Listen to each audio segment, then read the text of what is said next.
നമസ്കാരം. മണി ന്യൂസിന്റെ പുതിയ എപ്പിസോഡിലേക്ക് എല്ലാ പ്രേക്ഷകർക്കും സ്വാഗതം. അഭിമാനാർഹമായ പ്രവർത്തനം കാഴ്ചവെച്ച് മുന്നേറുന്ന സ്ഥാപനങ്ങളിലൊന്നാണ് KSFE. ലാഭത്തിൽ പ്രവർത്തിക്കുന്ന പൊതുമേഖലാ സ്ഥാപനം എന്നതിലുപരി ജനങ്ങളിൽ സമ്പാദ്യശീലം വളർത്തുന്നതിലും KSFE നിർണായകമായ പങ്കുവഹിച്ചു. പ്രവാസി ചിട്ടിയാണ് KSFEയുടെ പുതിയ സംരംഭം. ബിഗ് സ്റ്റോറിയിലേക്ക്.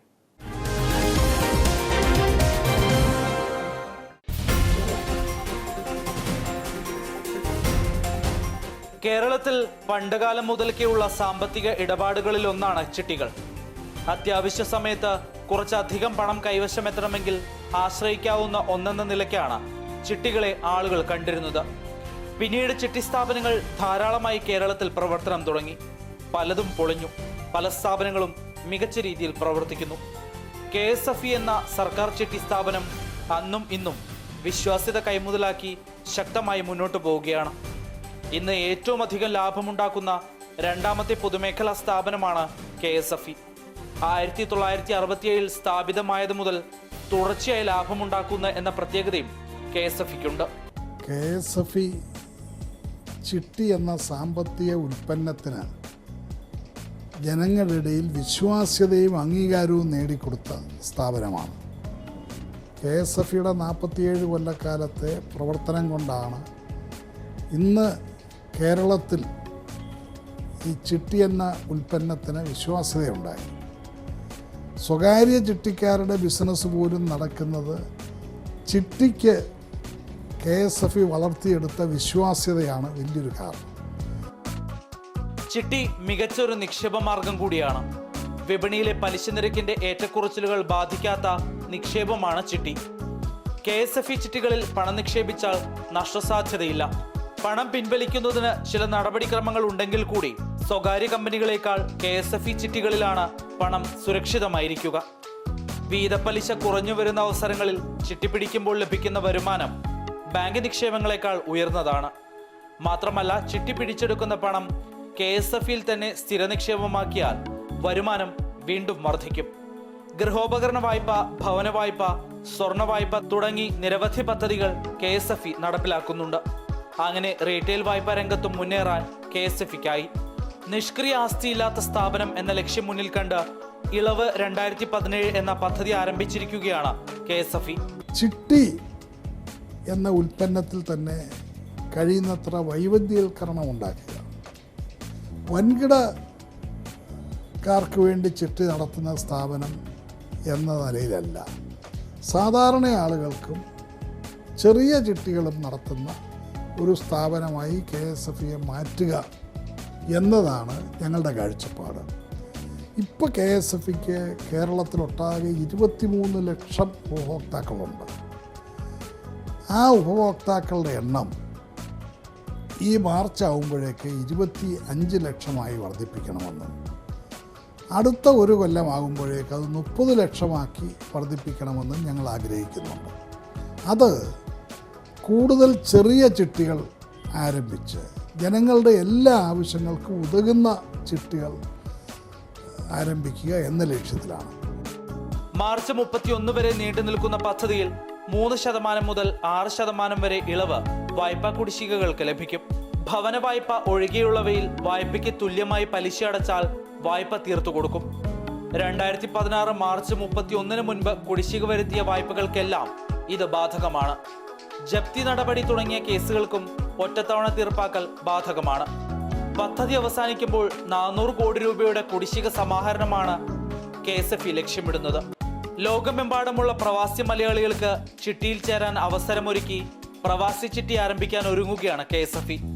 പ്രവാസികളിൽ നിന്ന് ചിട്ടിത്തുക സമാഹരിക്കാൻ RBI അനുമതി നൽകിയിട്ടുണ്ട്. ചിട്ടിത്തുക സമാഹരിക്കാൻ പ്രത്യേക ആപ്പ് തയ്യാറാക്കും. ഒരു വെർച്വൽ ശാഖയായിരിക്കും പ്രവാസി ചിട്ടി ഇടപാട് നടത്തുക. ഒരാപ്പ് ഡെവലപ്പ് ചെയ്ത് അതിന് അംഗീകാരം വാങ്ങിച്ച് എല്ലാ സുരക്ഷാ പരിശോധനകളും പൂർത്തിയാക്കി അതിലൂടെ പണം ഇടുക. അപ്പോൾ ലേബർ ക്യാമ്പിൽ കഴിയുന്ന തൊഴിലാളിക്കും മറ്റ് സംസ്ഥാനക്കാർക്കും ഒക്കെ ഈ ആപ്പിലൂടെ KSFEയിൽ ചിട്ടിയിൽ ചേരാൻ പറ്റും.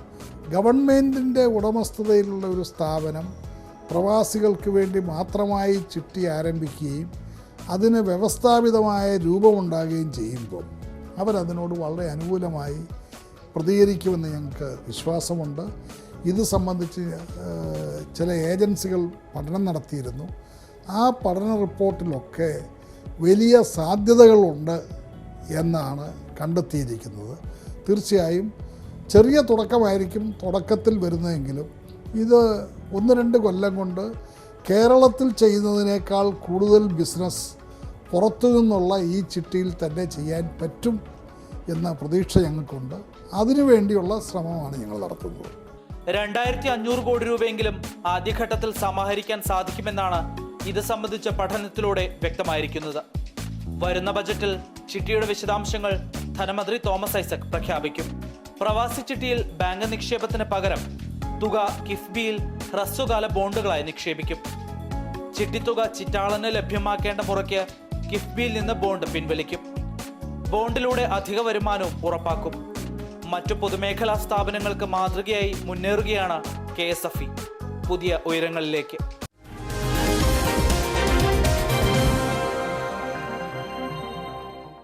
സംസ്ഥാന ബജറ്റ് മാർച്ച് 3-ന് അവതരിപ്പിക്കാനിരിക്കുകയാണ്.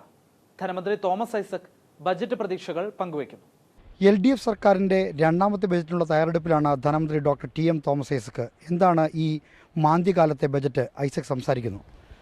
എന്താണ്, വളരെയധികം താങ്കളുടെ മുമ്പിൽ വലിയ വെല്ലുവിളികളുണ്ട്, വലിയ ഡിമോണിറ്റൈസേഷൻ്റെ വലിയ ഗുരുതര പ്രത്യാഘാതങ്ങളുണ്ട്. എന്തായിരിക്കും ഈ ബജറ്റിൻ്റെ കാഴ്ചപ്പാട്? എന്തായിരിക്കും ബജറ്റ് മുന്നോട്ട് വെക്കുന്നത്? നമ്മുടെ കാഴ്ചപ്പാടനുസരിച്ച് ഒരു ബഡ്ജറ്റ് തയ്യാറാക്കുന്നതിന് ഇന്നത്തെ കേന്ദ്ര സർക്കാരിൻ്റെ സമീപനം വലിയ തടസ്സമാണ്. അടുത്ത വർഷം എന്ന് പറയുന്നത് നികുതി വരുമാനം ഗണ്യമായിട്ട് ഉയരാനുള്ള ആരും സാധ്യതയില്ല. കാരണം പാതി വർഷം വാറ്റും പാതി വർഷം GST ആണ്. ഇതിൻ്റെയൊക്കെ ആകെയുള്ളൊരു അനിശ്ചിതാവസ്ഥയുണ്ടാവും. പക്ഷേ രാജ്യത്ത് കേന്ദ്ര സർക്കാർ സമ്മതിച്ചില്ലെങ്കിലും ഒരു രൂക്ഷമായ സാമ്പത്തിക മുരടിപ്പാണ്. ഒരു സംശയക്കാര്യത്തിൽ വേണ്ട. കേന്ദ്ര സർക്കാരിൻ്റെ കണക്കുകളുടെ വരികൾക്കിടയിലൂടെ നമ്മൾ വായിക്കുകയാണെങ്കിൽ അതിഗൗരവമായിട്ടുള്ളൊരു സാമ്പത്തിക പ്രതിസന്ധിയാണ് നേരിടുന്നത്. കേരളത്തിൽ ഗൾഫിൽ നിന്നുള്ള വരുമാനം, നമ്മുടെ നാണ്യവിളകളുടെ ഇടിവ്, ഇതെല്ലാം കൂടി കണക്കെടുക്കുമ്പോൾ ദേശീയ തലത്തിലുള്ളതിനേക്കാൾ ഗൗരവമായ അവസ്ഥയാണുള്ളത്. ഈ ഒരു പശ്ചാത്തലത്തിൽ സർക്കാർ വേണം ഒരു താങ്ങായി മാറാൻ. സർക്കാരിൻ്റെ പദ്ധതി കൂടുതൽ വലുതാവണം, സർക്കാരിൻ്റെ ചെലവുകൾ വർദ്ധിക്കണം. അങ്ങനെ സാമ്പത്തിക ഉത്തേജനത്തിന് നൽകുന്ന ഒരു ബഡ്ജറ്റ് വേണം അവതരിപ്പിക്കാൻ. പക്ഷെ അതിനുള്ള വരുമാനമില്ല. ഞാൻ നികുതിയെക്കുറിച്ച് പറഞ്ഞു. അപ്പോൾ ഈ ഒരു സാഹചര്യത്തിൽ കേന്ദ്ര സർക്കാർ കൂടുതൽ വായ്പ എടുക്കാൻ അനുവദിക്കേണ്ടതാണ്. പക്ഷേ കേന്ദ്ര സർക്കാർ തന്നെ വായ്പ വേണ്ടെന്ന് വെച്ചിരിക്കുക. 3.2% മാത്രമാണ് ധനക്കമ്മി. അപ്പോൾ പിന്നെ സംസ്ഥാനം ഞങ്ങൾ 0.5% കൂട്ടി തന്നെ എന്ന് പറഞ്ഞിട്ട് അത് നടക്കുന്ന മട്ടില്ല. എന്ന് മാത്രമല്ല, സംസ്ഥാനത്തിന് കിട്ടേണ്ട വരുമാനം കുറച്ചിരിക്കുക. കാരണം ഇൻകം ടാക്സ് ആണെങ്കിൽ സംസ്ഥാനത്തിന് അതിൻ്റെ വീതം കൊടുക്കണം. ഫിനാൻസ് കമ്മീഷൻ 42% സംസ്ഥാനത്തിന് കൊടുക്കണം. ഇൻകം ടാക്സിനുള്ള സർചാർജ് ആണെങ്കിൽ കൊടുക്കണ്ട. ഇൻകം ടാക്സിൽ ഇളവ് വരുത്തി അത്രയും പണം പോയി.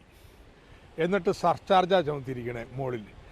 അപ്പോൾ നമുക്കൊരു 2000 കോടി രൂപ പോകുന്ന എനിക്ക് തോന്നുന്നത്.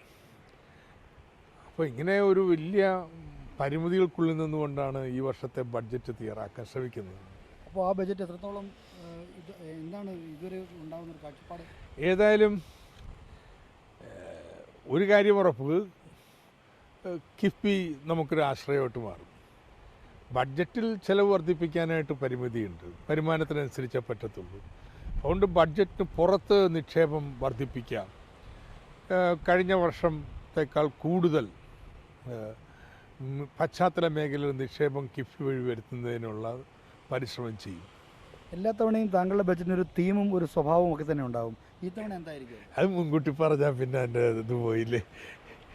ഈ നികുതി നമുക്കിപ്പോൾ വർദ്ധിപ്പിച്ച് ജനങ്ങളുടെ മേൽ ഈ മാന്ദ്യകാലത്ത്, അതായത് ഒരു ഭാരം ഏൽപ്പിക്കാൻ പരിമിതികളുണ്ട്. എങ്കിൽ പോലും അത്തരത്തിൽ വരുമാനം വർദ്ധിപ്പിക്കാൻ ഈ ആദ്യ ബജറ്റ് ലക്ഷ്യമിട്ടിരുന്ന 19% വളർച്ചയാണ്. അത്തരം കാര്യങ്ങളൊക്കെ ഇപ്പോൾ ഈ ഡിമോണിറ്റൈസേഷൻ അതിപ്പോൾ തുറന്നു പറയുന്നതിന് ആരും മടിയില്ല. ഒരു നികുതി വരുമാന വർധനയും ഉദ്ദേശിക്കുന്നില്ല. കാരണം ഇപ്പോൾ വാറ്റ് തന്നെ 6 മാസത്തേക്കല്ലേ ഉള്ളൂ, പിന്നെ അതിനിടയിൽ എന്താ വർധനവ്? അപ്പോൾ അതുകൊണ്ട് നികുതി വരുമാനത്തിൽ വർധന വരുത്താൻ വേണ്ടി നിരക്കുകൾ കൂട്ടുന്ന പ്രശ്നമില്ല. ഈ മറ്റൊരു കാര്യം, ഈ 2008 നമ്മളൊരു മാന്ദ്യം അഭിമുഖീകരിച്ചപ്പോൾ ഒരു 5000 കോടിയുടെ മാന്ദ്യവിരുദ്ധ പാക്കേജ്, അതിൻ്റെ ഫലം കേരളത്തിൽ വലിയ 5000 കോടിയുടെ പാക്കേജ് മൂലധന രംഗത്തൊക്കെ വലിയ പശ്ചാത്തല വികസനങ്ങൾ, വലിയ നിക്ഷേപങ്ങൾ വരുന്നു. ഇത്തവണ അത്തരത്തിലൊരു ഈ മാന്ദ്യകാലമായതുകൊണ്ട് അത്തരത്തിലെന്തെങ്കിലും ഒരു പാക്കേജിൻ്റെ സ്വഭാവം പക്ഷേ ഈ പാക്കേജ് ബഡ്ജറ്റിന് പുറത്തായിരിക്കും, കിഫ്ബി വഴിയായിരിക്കും. ബഡ്ജറ്റ് കേന്ദ്ര സർക്കാർ പറഞ്ഞ ഒരു പരിമിതികൾക്കുള്ളിൽ തന്നെ നിലനിർത്താനായിരിക്കും പരിശ്രമിക്കാം.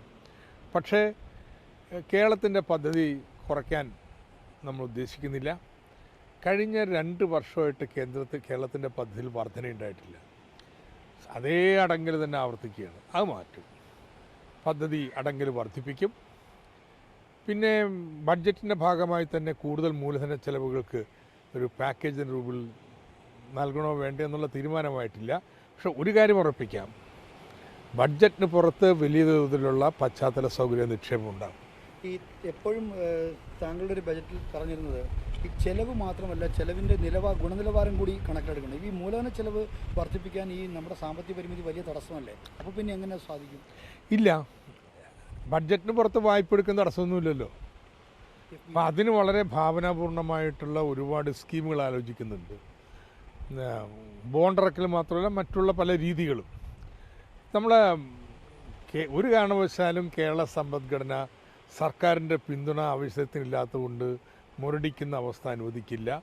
ശക്തമായിട്ടുള്ള വളർച്ചയുടെ ഒരു പിന്തുണ നൽകാൻ പറ്റുന്ന ബഡ്ജറ്റായിരിക്കും വരാൻ പോകുന്നത്. ഈ വെൽഫെയർ പെൻഷൻ നമ്മുടെ ഒരു വലിയ പ്രത്യേകതയാണ്. അത് വലിയ എല്ലാവർക്കും പെൻഷൻ എന്നാണ് LDFിൻ്റെ കാഴ്ചപ്പാടെന്ന് താങ്കൾ ഇതിനെ വിശദീകരിക്കുന്നത്. പെൻഷൻ തുക വർദ്ധിപ്പിക്കുന്ന അടക്കമുള്ളതെങ്കിലും ആരും അല്ല, 100 രൂപ വർദ്ധിപ്പിക്കാൻ LDF പ്രതിജ്ഞാബദ്ധമാണ്. അതെങ്ങനെ വേണം എന്നുള്ളത് ആലോചിക്കേണ്ട പ്രശ്നമേ ഉള്ളൂ. അപ്പോൾ ഇപ്പോൾ ഞങ്ങൾ കണക്കുകൾ, പെൻഷൻ അർഹതയുള്ളവരുടെ എണ്ണമൊക്കെ കംപ്ലീറ്റ് പരിശോധിച്ചുകൊണ്ടിരിക്കുകയാണ്.